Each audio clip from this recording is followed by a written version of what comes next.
تیری عبادت کرتے ہیں, تیرے سے مدد مانگتے ہیں.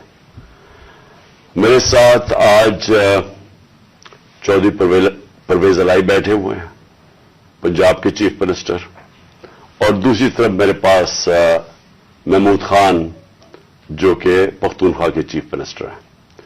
تو ہم نے آج بڑا اہم فیصلہ کرنا ہے اور میں نے اناؤنس کرنا ہے.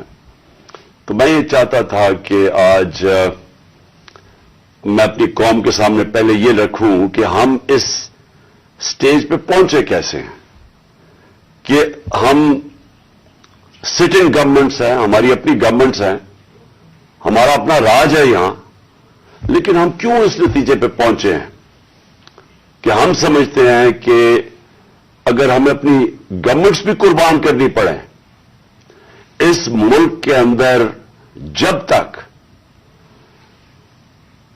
الیکشنز نہیں ہوں گے, صاف اور شفاف الیکشنز نہیں ہوں گے, ہم سب کو آج خوف ہے کہ ملک ڈوب رہا ہے. میں آپ کو وہ پاکستانی ہوتے ہوئے بتا رہا ہوں جس نے ساری باہر کمائی کی, 20 سال باہر پیسے کمائے, سب کچھ بیچ کے, جو فلیٹ تھا وہ بیچ کے, منی ٹریل دے کے, عدالت میں یہ بتا کے میں نے وہ کدھر سے پیسے لیے, جو بھی میرا آمدنی کدھر تھی, پھر میں نے فلیٹ لیا, پھر وہ بیچا, پھر منی ٹریل, سب کچھ میرا آج جینا بن رہا پاکستان میں. اور میری طرح کے سارے وہ پاکستانی, اور میں ان پاکستانیوں کی بات کر رہا ہوں جو کہ اس ملک سے پیار کرتے ہیں, عشق کرتے ہیں اپنے ملک سے, میں ان پاکستانیوں کی بات کر رہا ہوں. میں ان کی بات نہیں کر رہا جو چوری کر کے اس ملک کا پیسہ باہر بیچتے ہیں, جن کا سب کچھ باہر ہے, بزنسز باہر ہیں, بچے باہر ہیں, بڑے بڑے محلات باہر ہیں, یہاں کے چوری کے پیسے سے بڑے بڑے شاہانہ ان کا زندگی ہے. اور میں ان کی بات نہیں کر رہا کیونکہ ان کا اس ملک سے کیا رشتہ ہے, اور میں باقی پاکستانیوں کی بات کر رہا ہوں جو سمجھتے ہیں کہ ہمارا جینا مرنا پاکستان میں. اور میں ان پاکستانی میں سے ہوں جس کو پورا موقع تھا کہ 20-25 سال باہر میں نے کرکٹ کھیلتا تھا, میری شادی بھی وہاں کی, میں پاسپورٹ لے سکتا تھا, برطانیہ کا پاسپورٹ لے سکتا تھا, لیکن یہ میرے کبھی ذہن میں یہ چیز نہیں آئی کہ میرا پاکستان کے علاوہ کوئی اور گھر ہے. تو میں آج وہ پاکستانی آج بات کر رہا ہے کہ مجھے پہلی دفعہ مجھے خوف آ رہا ہے کہ یہ جو چوروں کا ٹولہ اوپر بٹھایا گیا ہے یہ ملک کو تباہی کی طرف لے کے جا رہا ہے. میں آج کوئی پاکستان کے بزنس مین سے پوچھ لیں, کوئی انڈسٹریل سے پوچھ لیں, پاکستان کے کسانوں سے پوچھیں, پاکستان کے مزدور سے پوچھیں, جس کی آج آمدنی اور اس کا جو خرچہ ہے اس میں اب کوئی بیلنس ہی نہیں رہا. 50 سال کے بعد سب سے زیادہ مہنگائی ہوئی ہے آج پاکستان میں. آج ہماری انڈسٹری بند ہو رہی ہے, وہ انڈسٹری جو ہمارے دور میں بڑی مشکلوں سے تیسرے اور چوتھے سال میں ہم نے محنت کر کے انسینٹیوز دے کے انڈسٹری بڑھائی, جو کہ ہمارے آخری مہینے میں 26% انڈسٹریل گروتھ تھی, جو ٹوٹل انڈسٹری تھی 10.7% پہ لارج سکیل مینوفیکچرنگ پاکستان میں گرو کر رہی تھی. دولت میں اضافہ ہو رہا تھا, ہمارے ٹیکسز بڑھ رہے تھے, ریکارڈ, کیونکہ دولت میں اضافہ ہو رہا تھا, ٹیکسز میں اضافہ ہو رہا تھا, ریکارڈ ٹیکسز اکٹھے کیے, ریکارڈ ایکسپورٹس ہم نے کی. مجھے فخر ہے کہ میں نے اپنے کسانوں کی مدد کی. 4.5% پہ ہمارا زراعت کے اندر گروتھ ہوئی, اضافہ ہوا. ہماری 4 فصلیں 2 سال ریکارڈ فصلیں ہوئی پاکستان میں, تو ہم نے کسانوں کی مدد کی. آج وہ سارا جو پاکستان وہاں لے کے جا رہے تھے, آج مجھے ایک چیز بتائیں کہ پاکستان میں کسی میں بہتری ہوئی ہے. آج مایوسی کا یہ عالم ہے میرے ملک میں کہ 7.5 لاکھ پاکستانی ملک چھوڑ کے چلے گئے ہیں 7 مہینے میں. ان میں پروفیشنلز ہیں, اس ملک نے ان کے اوپر پیسہ خرچ کیا ہوا تھا. ڈاکٹرز تھے, پروفیشنلز تھے, انجینئرز تھے, اسکل ورکر, جو تنخواہ جو اسکل ورکر ہوتا ہے, 7.5 لاکھ لوگ ملک کو چھوڑ کے چلے گئے مایوسی میں. آج یہ عالم ہے. اس ملک کو آج ادھر ہم لے آئے ہیں کہ ڈاکو راج اوپر بیٹھ گیا. 30 سال سے جو لوگ لوٹ رہے تھے ان کو آ کے اوپر بٹھا دیا. میرا سوال سب سے پہلے یہ ہے کہ جب یہ ملک ترقی کر رہا تھا, ہم نے پہلے سال یہی چھوڑ کے گئے تھے, یہی شہباز شریف اور نواز شریف اس ملک کا جب دیوالیہ نکال کے گئے تھے 2018 میں, اس پاکستان کو ہم نے پہلے سنبھالا. پھر 2 سال کورونا کے باوجود جو ساری دنیا کے اندر عذاب آیا ہوا تھا, ساری دنیا کی معیشت تباہ ہوئی. آپ امریکہ کا حال دیکھیں, برطانیہ کا دیکھیں, جرمنی کا دیکھیں, ہمارے سے وہ ملک جن کے ادارے ہمارے سے بہت بہتر تھے. ہندوستان کا حال دیکھیں, اس کے اندر پاکستان وہ ملک تھا جو دنیا کے ٹاپ 3 ملکوں میں سے, ہم نے وہ بھی سنبھالا. ہماری معیشت بھی اوپر گئی, ہماری انڈسٹری بھی اوپر گئی, ہم نے بے روزگار ہونے سے لوگوں کو بچایا, ہم نے انڈسٹریز کو پیسہ دیا, انسینٹوز دیے, ہم نے کنسٹرکشن انڈسٹری کی مدد کی تاکہ روزگار ملے لوگوں کو. ہم نے اس دور کے اندر پاکستان کا جو گروتھ ریٹ تھی, اور میں یہ چاہتا ہوں آپ سارے جو میں یہ چیزیں میں آپ کو کہہ رہا ہوں اپنے موبائل فون سے چیک کر سکتے ہیں کہ میں سچ بول رہا ہوں یا جھوٹ بول رہا ہوں. اب تو جھوٹ بولنا بڑا مشکل ہے. موبائل فون ہے, آپ گوگل کریں, آپ کے پاس 2 منٹ کے اندر سب کچھ آ جاتا ہے. تو یہ 17 سال کے بعد پاکستان کی جو دولت میں اضافہ ہوا تھا وہ 5.7% تھا ہمارے تیسرے سال کورونا کے باوجود, اور 6% تھا ہمارے چوتھے سال. اب یہ بھی میں آپ کو آج بتا دوں کہ یہ صرف 3 دور میں یہ اس طرح کی پاکستان کی دولت میں اضافہ ہوا, گروتھ ریٹ ہوئی. ایوب خان کے دور میں, جنرل ضیاء کے دور میں اور جنرل مشرف کے دور میں. لیکن وہ کیوں ہوا؟ کیونکہ ہم تینوں دفعہ ہم امریکہ کی مدد کر رہے تھے. ایک دفعہ ہم افغان جہاد میں شامل تھے جنرل ضیاء کے زمانے میں, پھر وار آن ٹیرر میں شامل تھے جنرل مشرف کے دور میں. ایوب خان کے دور میں ہم کس میں شامل تھے؟ سیٹوں اور سینٹوں میں ان کے ساتھ ملے ہوئے تھے جبکہ کولڈ وار ہو رہی تھی. امریکن ڈالر آ رہے تھے پاکستان میں, تب ان کی یہ گروتھ ریٹ ہوئی تھی. ہم, اور مجھے فخر ہے اس چیز کا کہ اس کے باوجود کہ ہمارے پاس کوئی امریکن ڈالرز نہیں آ رہے تھے, ہم نے اپنی اکانومی کو اٹھایا, اور یہ جو 17 سال کے بعد بہترین ہماری اکانومی اٹھ رہی تھی.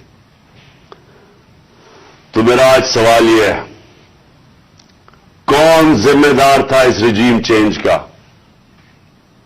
آپ سارے میری آج بات غور سے سنیں. جب آپ کی معیشت بڑھ رہی تھی, کیا وجہ تھی کہ اس گورنمنٹ کو گرا کے اور ان چوروں کے ٹولوں کے اوپر بٹھایا گیا؟ کون اس کا ذمہ دار تھا؟ کون جواب دے گا کہ آج وہ اکانومی جو ہماری اوپر جا رہی تھی اس کی جگہ آج پاکستان کے وہ حالات ہیں جو باہر کی دنیا کہہ رہی ہے؟ بھولیں جو پاکستان کے اندر لوگ کیا کہہ رہے ہیں. جو باہر کی دنیا وہ کہہ رہی ہے کہ پاکستان کو اگر قرضے دیں گے تو وہ قرضے واپس کرنے کا جو ڈیفالٹ ریٹ ہے وہ 100% ہے. جب ہم تھے اقتدار میں تو 5% تھا. تو آج 100% کا مطلب کہ اگر آپ پاکستان کو قرضہ دیں گے تو 100% چانس ہے کہ پاکستان قرضہ واپس نہیں کر سکتا. اس کا مطلب کہ باہر سے نہ کوئی انویسٹمنٹ پاکستان میں آئے گی. ابھی 1 سال کے اندر, چند مہینوں بلکہ 10 مہینوں کے اندر آدھی ہو گئی ہے باہر سے انویسٹمنٹ. پچھلے سال اور اب کے مقابلے میں آدھی ہو گئی ہے. تو باہر سے انویسٹمنٹ بند ہوگی, اس کا مطلب باہر سے ڈالرز آنے بند ہو گئے انویسٹمنٹ میں. ریمیٹنسز جو بیرون ملک پاکستانیوں کی ہم نے مدد کی تھی, انہوں نے ہمارے میں اعتماد شو کیا تھا,